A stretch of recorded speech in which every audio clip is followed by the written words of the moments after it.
कंदम्बिनी, लाश को 24 घंटे से ज्यादा हो गया है। इससे पहले ये सड़ने लगे, जिद छोड़िए और अपने बेटे की चिता को आग दीजिए।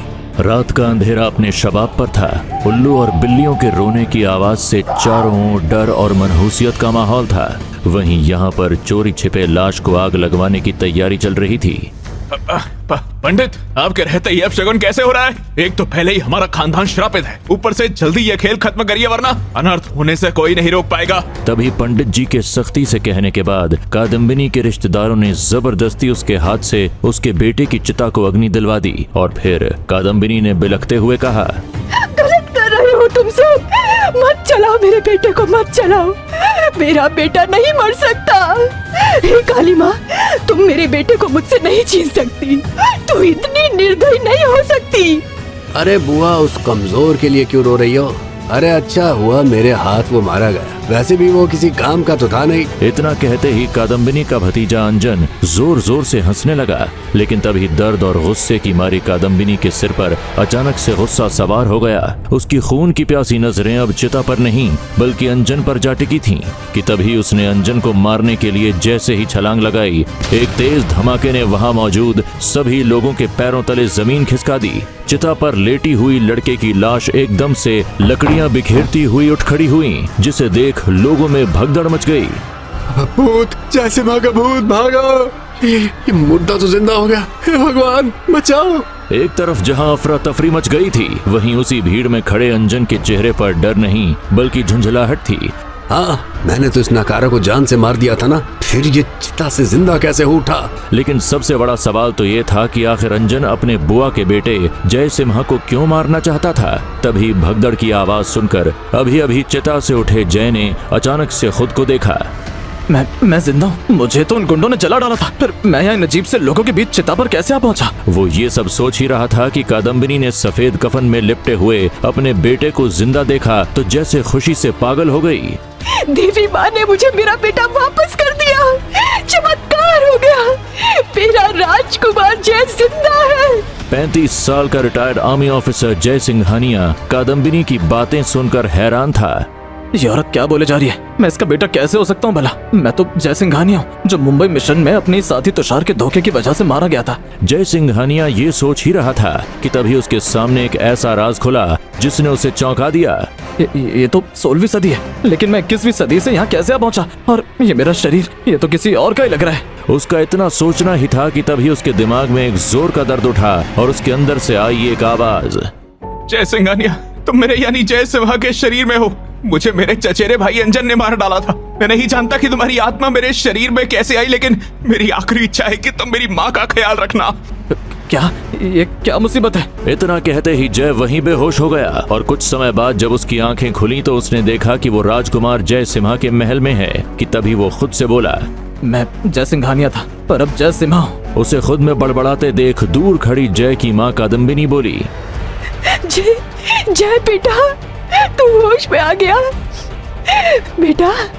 अब मैं तुझे एक पल भी खुद से दूर नहीं होने दूंगी मेरे लाल, तुझे मेरी भी उम्र लग जाए। जय सिंघानिया को नया जीवन मिलने की उलझन तो थी, लेकिन माँ की ममता का एहसास उसके दिल को वो सुकून दे रहा था जो उसे पहले कभी नहीं मिला। और फिर उसने ठाना कि अब यही उसकी नियति है और यही उसकी नई जिंदगी, जिसको उसे पूरे दिल से स्वीकार करना होगा। देखते ही देखते दिन बीतते गए। जय सिंघानिया पूरी तरह से जय सिम्हा की जिंदगी को अपना चुका था। वहीं एक दिन जब उसने अपनी माँ को उदास देखा तो बोला, माँ, मैं हमेशा देखता हूँ कि आप मेरे सामने भले ही मुस्कुराती रहती हो, लेकिन आपकी आंखों में हमेशा एक दर्द झलकता है। क्या बात है माँ? आज तो आपको बताना ही होगा। बेटा, 19 साल हो गए, आज तक तेरे पिताजी वापस नहीं आए। मुझे तो ये भी नहीं पता कि वो जिंदा है भी या। पूरी बात बोले बिना ही कादम्बिनी फूट फूट के रोने लगी कि तभी जय ने उन्हें गले लगाते हुए पूछा, माँ, मैं जब भी आपसे पिताजी के बारे में पूछता हूँ तो आप टाल देती हैं। माँ बताइए ना, पिताजी कहाँ हैं और वो 19 साल पहले महल को छोड़कर क्यों गए थे? बेटा, एक श्राप, एक ऐसा श्राप जिसने हमारी जिंदगी बर्बाद कर दी। जय, 100 सालों से हमारे खानदान पर देवी माँ का श्राप लगा है और उसे हटाने के लिए ही तेरे पिताजी महल छोड़कर गए थे, ताकि तेरी जिंदगी को उस श्राप से बचाया जा सके। लेकिन नियति का खेल देखो, ना वो श्राप हट पाया और ना ही तेरे पिताजी वापस आए। कैसा श्राप, और उस श्राप से क्या नुकसान होने वाला है मुझे? इससे पहले कादम्बिनी जय को पूरी बात बता भी पाती, वहाँ एक दासी भागते हुए आई। राजकुमार जय, एक आदमी महल में घुस आया है और आपका नाम जोर जोर से चिल्लाते हुए हड़कंप मचा रखा है। उसका कहना है कि वो आपके पिताजी के खानदान से है। पिता के जिक्र से ही जय और कादम्बिनी हैरान रह गए, लेकिन तभी कादम्बिनी ने मन ही मन सोचा, उनके गुम होने के बाद से तो उनके खानदान से आज तक कोई उन्हें देखने तक नहीं आया, तो आज क्यों आए हैं ये लोग? खैर तभी उसने खुद को संभाला और सभा में जय के साथ पहुंच गई। ओह, तो तुम हो जय सिम्हा, एक जालिम भगोड़े बाप के बेटे। ये कहने वाला और कोई नहीं बल्कि लगभग 27 साल का वो योद्धा था जो जय को मिलने के लिए हड़कंप मचा रहा था। वहीं जय उसके तेवर देखकर हैरान था।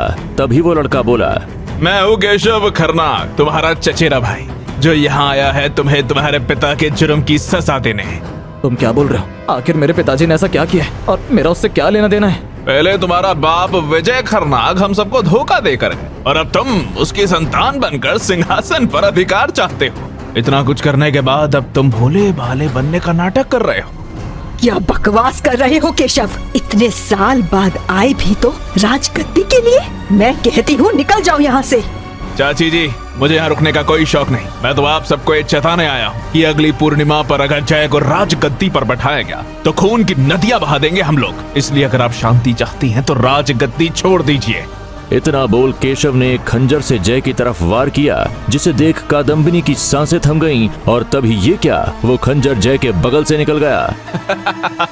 आज तो मैंने निशाना कच्चा लगाया था, लेकिन अगली बार मैं ऐसा नहीं करूंगा। ये कहकर वो वहाँ से निकल गया, लेकिन आज जो हुआ उसने जय और कादम्बिनी को हैरान कर दिया कि तभी जय बोला, इस केशव को मुझसे इतनी नफरत क्यों है? बेटा, अगर आज तेरे पिताजी होते तो ऐसा नहीं होता है? देवी माँ, अब आप ही कुछ कीजिए। पर माँ, आखिर पिताजी ने क्या किया इन सबके साथ? वो किस धोखे की बात कर रहा था? ये सवाल सुन कादम्बिनी के चेहरे पर डर आ गया और उसने जय के कानों में जो बोला उसे सुन जय हक्का बक्का रह गया। लेकिन आखिर कादम्बिनी ने जय को कौन सा राज बताया होगा जिसे सुन वो हैरान था। खैर तभी वो बोला, ये तो नामुमकिन है, हमें ये सही करना होगा माँ। बेटा, पर तू सब कुछ सही तब करेगा ना जब तेरे पिताजी वापस आएंगे, और हमें तो यही नहीं पता कि वो वापस आएंगे भी या नहीं। आज तक हमने कितने लोगों को उनकी खोज में भेजा पर कोई उन्हें ढूंढ नहीं पाया। माँ, बस बहुत हुआ, अब मैं ढूंढ के लाऊंगा पिताजी को। जय की ये बात सुन कादम्बिनी की आंखें भर आईं और फिर उसने भी ठाना कि वो इन सब में जय को अकेले नहीं रहने देंगी, वो भी इस काम में उसकी मदद करेगी। बेटा, तेरे पिताजी आखिरी बार सूर्यनगर की ओर निकले थे, जो उनकी जन्मभूमि थी। क्यों ना हम उन्हें वहीं ढूंढने जाएं? कादम्बिनी की बात सुन जय के चेहरे पर चमक आ गई। उसने हाँ में सर हिलाया और वो लोग अगली सुबह सूर्यनगर की यात्रा के लिए निकल पड़े। वहीं देखते ही देखते सुबह से रात, रात से दिन होते गए और 2 दिन बाद जब वो लोग अपनी मंजिल पहुंचे तो सूर्यनगर की चकाचौंध ने उनको हैरान कर दिया। माँ, ये शहर तो किसी सपने जैसा सुंदर है। बेटा, तेरे पिताजी इस नगरी की बहुत तारीफ किया करते थे। वो दोनों आपस में बात कर ही रहे थे कि तभी वहाँ के एक बूढ़े आदमी ने उनके पास आके बोला, तुम कादम्बिनी हो ना, राजा विजय खरनाग की पत्नी? जी बाबा, आप हमें कैसे जानते हैं? भाग जा तू यहाँ आई क्यों है? बाबा, आप ये क्या बोल रहे हैं? माँ, ये हम दोनों को देख के इतना डर क्यों रहे? तुम दोनों को पता नहीं, सालों से शुक्रा तुम्हारा इंतजार कर रहा है। इससे पहले वो तबाही मचाए, कादम्बिनी अपने बेटे को लेकर भाग जा, भाग। वो दोनों उस आदमी की बातों से परेशान हो रहे थे कि तभी कुछ ऐसा हुआ जिसकी जय और कादम्बिनी ने कल्पना भी नहीं की होगी। पूरा मौसम बदल गया। दिन के वक्त चारों तरफ ढूंगा छा गई, चमगादड़ उड़ने लगे और जो सूर्यनगर अभी चकाचौंध से भरा था वो किसी शमशान सा दिखने लगा। शुक्रा किसी को नहीं छोड़ेगा। ईश्वर, हमारी रक्षा करो। जय कादम्बिनी ये सब होते देख भौचक्के थे, लेकिन इससे पहले वो कुछ समझ भी पाते, आसमान में उभरी एक भयानक आकृति ने चिल्लाते हुए जय से बोला, तूने यहाँ आके अपनी मौत को दावत दी है जय सिम्हा। मुझे न जाने कब से तेरा ही इंतजार था। जिस तरह तूने अपने बाप को खोया, हम किसी और को भी खोने वाला है। जय उस भयानक आकृति शुक्रा के मुंह से अपना नाम सुन दंग था कि तभी वो धुंध बवंडर में तब्दील हो गई और उसकी माँ कादम्बिनी को उड़ा ले गई।